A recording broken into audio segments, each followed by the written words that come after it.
નમસ્કાર મિત્રો, તાપી પાઠશાલામાં આપનું સ્વાગત છે.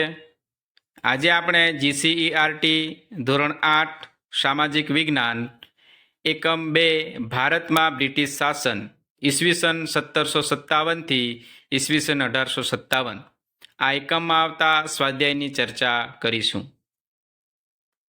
સ્વાધ્યાય પ્રશ્ન 1. નીચેના પ્રશ્નોના ઉત્તર એક વાક્યમાં લખો.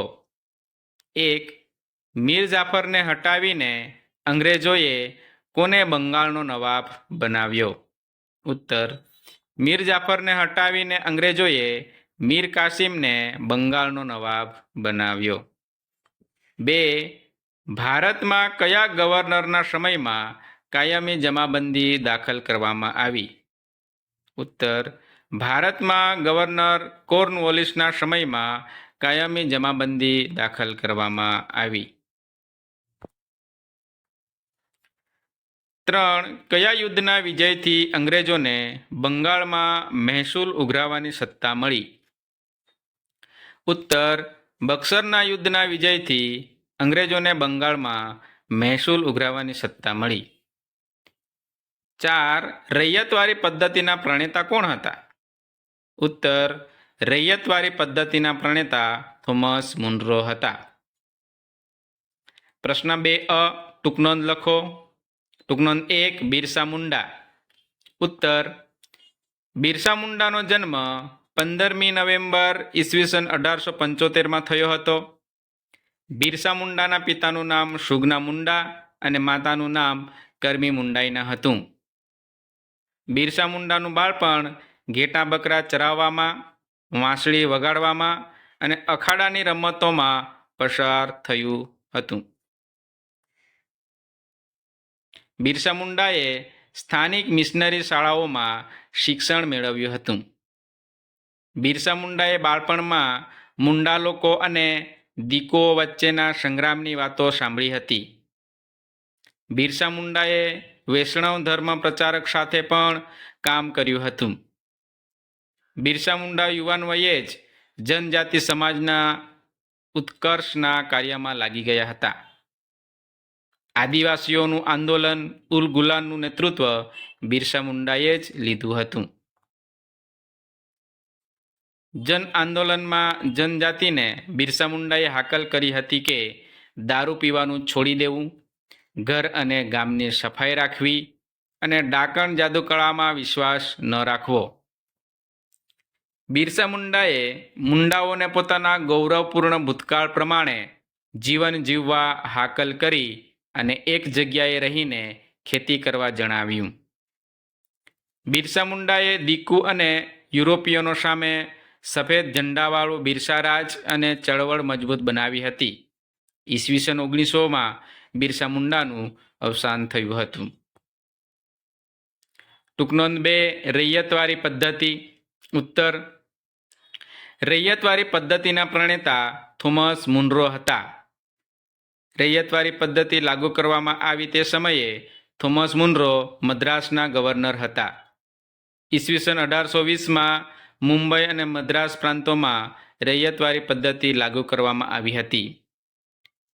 રૈયતવારી પદ્ધતિમાં જમીન ખેડનારને જમીનનો માલિક બનાવવામાં આવ્યો હતો. આ પ્રથાથી જમીનની માલિકી હકનો કોઈ ફાયદો થતો ન હતો. તેના કારણો આ મુજબ હતા. કારણ 1. જમીનનું વધારે પડતું મહેસૂલ. કારણ 2. સરકાર ઈચ્છે ત્યારે જમીન મહેસૂલમાં વધારો કરવાનો હક ધરાવતી હતી. કારણ 3. કોઈ પણ સ્થિતિમાં અનાજ ન પાકે કે નાશ પામે તો પણ રૈયતે જમીન મહેસૂલ તો આપવું જ પડતું હતું. ટૂંકનોંધ 3. મહાલવારી પદ્ધતિ. ઉત્તર. હોલ્ટ મેકેન્ઝી નામના અંગ્રેજ અધિકારીએ ઈસવીસન 1822માં મહાલવારી પદ્ધતિ દાખલ કરી હતી. મહાલવારી પદ્ધતિનો અમલ ઉત્તર પશ્ચિમ પ્રાંત અને મધ્યમ ભારતના કેટલાક પ્રદેશોમાં થયો હતો. બ્રિટિશ મહેસૂલી દફતરમાં ગ્રામ અથવા ગ્રામના સમૂહો માટે મહાલ શબ્દ પ્રયોગ થતો હતો. મહાલનું એકમ ગ્રામ અથવા ગ્રામનો સમૂહ હતો. મહાલવારી પદ્ધતિ અનુસાર મહેસૂલનું એકમ ખેડૂતનું ખેતર નહીં પણ સમગ્ર ગ્રામ કે ગ્રામની જમીનના સમૂહનો સમાવેશ થતો હતો. મહાલવારી પદ્ધતિમાં ગામનું સર્વેક્ષણ કરી ખેતર અથવા ખેતરોના ઉત્પાદનની આવક વગેરે ધ્યાનમાં લઈ જમીન મહેસૂલ નક્કી કરવામાં આવતું. આથી આ પદ્ધતિ મહાલવારી પદ્ધતિ તરીકે ઓળખાય. મહાલવારી પદ્ધતિમાં જમીન મહેસૂલ વસૂલ કરવાની જવાબદારી ગામના મુખીને સોંપવામાં આવતી હતી. પ્રશ્ન 2 બ નીચેના પ્રશ્નોના ઉત્તર લખો. 1. કાયમી જમાબંધી પદ્ધતિમાં ખેડૂતોનું શોષણ કેવી રીતે થતું હતું? ઉત્તર: કાયમી જમાબંધી પદ્ધતિમાં નક્કી કરેલું મહેસૂલ ખેડૂતે જમીનદારને આપવું પડતું. જમીનદાર ખેડૂત પર જુલમ કરીને પણ મહેસૂલ વસૂલ કરતો. આમ કાયમી જમાબંધી પદ્ધતિમાં ખેડૂતોનું શોષણ થતું હતું. 2. 18મી સદીમાં ભારતમાં ખેતીની સ્થિતિ કેવી હતી? ઉત્તર: 18મી સદીમાં ભારતના ખેડૂતો મુખ્યત્વે ગળી, કપાસ, કાચું રેશમ, અફીણ અને મરીનું ઉત્પાદન કરતા. બંગાળમાં રેશમનું પુષ્કળ ઉત્પાદન થતું હતું. જો બંગાળમાં થતું રેશમ હાથમાં આવી જાય તો બ્રિટનને સ્પેન અને ઇટાલી ઉપર નિર્ભર રહેવું ના પડે. આથી કંપનીએ ગમે તેમ કરીને ખેડૂતો ઉપર જુલમ ગુજારીને પણ 19મી સદીના અંત સુધી ભારતમાંથી નિકાસ થતા રેશમ ઉપર પોતાની સત્તા સ્થાપી. ગળીનો છોડ ગરમ પ્રદેશમાં થાય છે, જેની મોટી માંગ હતી. ભારતમાં ગળીના ઉત્પાદનની 2 પ્રથા હતી. 1 નીજ, 2 રૈયતી. જેમાંથી મોટાભાગનું ઉત્પાદન રૈયતી પ્રથાથી થતું. તેમાં ગળીના ભાવ નીચા બાંધવામાં આવતા અને ખેડૂતને તેનું વાવેતર કરવા મજબૂર કરવામાં આવતો. જો ખેડૂત ઇનકાર કરે તો તેના ઉપર જુલમ કરવામાં આવતો. કપાસ એ પશ્ચિમ ભારતનો મુખ્ય રોકડિયો પાક છે. કંપની ખેડૂતોને તે વખતે બજાર ભાવ કરતાં ઓછા ભાવે કપાસ વેચવા ફરજ પાડતી હતી. ખેડૂતોને કપાસના યોગ્ય ભાવ ન મળતા તેઓ પાયમાલ થવા લાગ્યા. અંગ્રેજો આ પાકોને નીચા ભાવે ખરીદતા અને બજારમાં ઊંચા ભાવે વેચતા. ભારતના કાચા માલને કારણે ઇંગ્લેન્ડના ઉદ્યોગો સમૃદ્ધ બનતા અને આ નીતિથી ખેડૂતો મોટી સંખ્યામાં જમીન વિહોણા બન્યા. 3. યુરોપિયન દેશમાં ભારતીય ગળીની માંગ કેમ વધવા લાગી હતી? ઉત્તર: કાપડ ઉપર ભારતની ગળીનો રંગ ચમકતો હોય તે રીતે ઉપસતો હતો. આવો રંગ અન્ય ગળીથી ઉપસતો ન હતો. ઈસવીસન 1790 સુધી યુરોપિયન દેશો ગળીનો પુરવઠો કેરેબિયન દેશોમાંથી મેળવતા હતા, પરંતુ તેનું ઉત્પાદન ઘટવાથી ભારતીય ગળીની માંગ વધવા લાગી હતી. 4. અંગ્રેજ શાસનમાં જનજાતિઓની પ્રવૃત્તિઓ વિશે જણાવો. ઉત્તર: કેટલાક જનજાતિ સમૂહો ખોરાક એકઠો કરી જીવન જીવતા હતા. જનજાતિના લોકો પશુપાલન સાથે સંકળાયેલા હતા.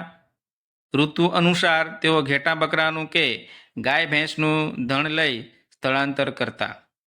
ખોંડ સમુદાયના લોકો ટોળીઓ બનાવી સમૂહમાં શિકાર કરતા તેમજ જંગલોમાંથી ફળ, કંદમૂળ, ઔષધિઓ અને જડીબુટ્ટીઓ એકત્ર કરતા. જંગલોમાંથી મેળવેલ વસ્તુઓ સરખા ભાગે એકબીજાને વહેંચતા અને તેને સ્થાનિક બજારોમાં વેચતા હતા. ખોંડ જનજાતિના લોકો કાપડ વણવાનો, ચામડા કમાવવાનો અને તેને રંગવાનો વ્યવસાય કરતા હતા.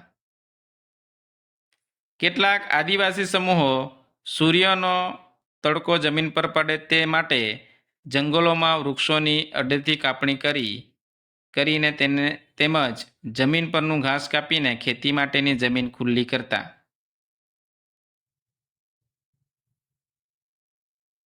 જે વૃક્ષો અને ઘાસની કાપણી કરી હતી તેને સળગાવી તેની રાખને જમીનમાં પાથરી નાખતા. રાખમાં પોટાશ હોવાથી જમીન ફળદ્રુપ બનતી. આ ફળદ્રુપ જમીનમાં ખેતી કરતા હતા. પ્રશ્ન 3, નીચે આપેલ વિકલ્પમાંથી સાચો વિકલ્પ શોધી ઉત્તર લખો. વિકલ્પ 1, ભારતમાં ગળી ઉત્પાદનની કેટલી પ્રથા હતી? A 1, B 2, C 3, D સંખ્યાબંધ. જવાબ આવશે B 2 પદ્ધતિઓ હતી. 2, ઈસવીસન 1820માં કયા બે પ્રાંતોમાં રૈયતવારી પદ્ધતિ લાગુ કરવામાં આવી હતી? જવાબ આવશે B, મુંબઈ અને મદ્રાસ. 3, ઝારખંડ રાજ્યમાં હજારીબાગ આસપાસ કયા આદિવાસીઓનો સમૂહ રહેતો હતો? જવાબ આવશે C, સંથાલ. 4, આદિવાસીઓ કોના નેતૃત્વમાં મુંડા રાજ સ્થાપિત કરવા ઈચ્છતા હતા? જવાબ આવશે A, Birsa Munda. Thank you.